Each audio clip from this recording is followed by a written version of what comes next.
production's been a little bit down in comparison to games in LA when they've gone on the road. Does that give you an idea of maybe what the environment, what your crowd, what the night game atmosphere can help your defense do? Yeah, I would ask every single Husker fan that's going to be at the game to be as loud and as crazy and as disruptive as they can be, and we're going to try to do the same with how we play and how I call the game. But we need every bit of help we can get. Obviously, you play at home in front of our crowd, in front of our people. In a night game, we want to take advantage of that opportunity. But at the end of the day, it's going to come down to how our defense plays, how our defense executes against a really good offense and a really good play caller. Part of that offense, Lincoln Riley likes to use two tight ends. Been Yep. doing it a lot. What have you seen from the 12 personnel sets and how that's evolved over his career? Yeah, the thing you see with his 12 personnel sets is he has tight ends that can play wide out and tight ends that can play tight end. And so a lot of times when you see that, that's a popular thing that people do in the NFL, but a lot of times you can kind of decipher, okay, this is the U tight end or maybe the more finesse tight end, and this is their blocking tight end, and you can kind of put your pieces of your puzzle together that way. But when you look at their guys, they're pretty equally, the ball's equally distributed to them. They're equally used as blockers. They snipe back across the line of scrimmage. They counter and come back. So that's like when you're looking at players in general, defense or offense, you want them to be as complete as you can be because you're not wanting to be like, okay, this guy can only do this, and now you get a sub and people get a tell for you. So, their 12 personnel grouping is a threat because they could get together and block you, and they could spread out and throw it on you. So I think that's always a challenge. Javen Wright made some big plays at the end of the game. How have you seen him grow this year with more of a normal, where he's about to hit this high snap count for a season? Is that right? Yeah, just like how he's handling Yeah. the role. Obviously, he made a huge play at the end of the game. Everybody is going to, talk about Marshall making the play because his guy didn't catch it. But, Javen really was the one that affected the quarterback. And when you affect the quarterback, you've heard me talk about it, it's actually you're hitting the guy, you're in his face, you're disrupting his ability to throw it on time. And that's what Javen did. He beat the blocker, really ran right over the top of the blocker, and then got his big frame right into the frame of the quarterback. So that was a huge play in the game, not only because it was the last play of the game, but, the way he impacted the quarterback there was big. And he's played well. He's a tough kid. He's dealt with obviously a lot of other things in his career, but he's dealt with some injuries this year, and he's going to fight through. And I'm happy for him. On that final series that you were talking about, what was your mindset, especially on 3rd and 6 and 4th and 6? To go win the game. I mean, we were gonna win the game or we were gonna lose the game, but we weren't gonna. The outcome wasn't gonna be based on anything other than us being very aggressive and making sure that they could answer and respond in that way. So we essentially called two very similar plays, not exactly the same, but very similar on back-to-back plays, and it just is my mindset was we're going to win the game with these calls. Some people may look at it and say you're either going to win or you're going to lose, but my mindset was I had faith in those calls. I had faith in our players to execute them, and I had faith that Marshall was going to be able to cover their top guy. And really on both of those calls, we had a free guy at the quarterback, and that's what you're trying to get. You're trying to get somebody free on the quarterback to get him to throw it before he wants to. The decision came down to, do we double their best player or do we go after the quarterback? And I just felt like we should go after the quarterback on both of them. Obviously, this is a bigger, more meaningful game for Sierra. What does he mean to this defense, really just this whole team from a leadership standpoint, kind of what this team's looking to build? Yeah, he's been great for us. I think when Sierra first got here, it was a big-time culture shock just as far as Matt's program and the expectations and the discipline that's required. But he has really bought in and now become a vocal point for our secondary and our defense. And you look back to how he played in that game last year. I've joked with him about them. I said, if you played like that in every single game, you'd be a first-round pick. And he's really played that way for the most part this year. I know he's excited about it, but everybody's excited about it because it's Saturday Night Football. It's against a great and historical program that's playing very well on offense and a great opportunity for us. So he played well in the game last game when he was targeted, and he knows he's going to be targeted on Saturday, and he's going to have to respond. I know he wasn't the only one, but he was one of the guys that advocated for you to become the coordinator.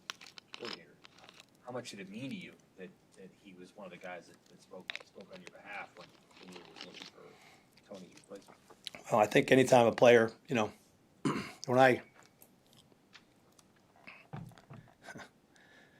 I look back at my career, the things that are going to matter to me the most are the relationships that I have with players. That ultimately is like you have success, you enjoy the competition, you love the experience, but like when you really look back on it, any impact that you had on other players' lives as a player and as a person to give them a better avenue for success or just maybe whatever it is, that's, I'm getting older now. I'm 52, and I know most people don't think about it. I've been doing this 31 years, and I'm starting to get a little bit more perspective as it relates to when old players call me or reach out to me or after games. That's starting to have a little bit more of an impact maybe on me than it did in my younger years. So whether it's Sierra or guys that I've coached in the past, those are things that keep you going. I know the two of you left your previous places for different reasons, very different reasons, but do you kind of see the similarities in your guys' journey that you both kind of came here at the same time and you both experienced a lot of success in that short amount of time since coming here? Sure.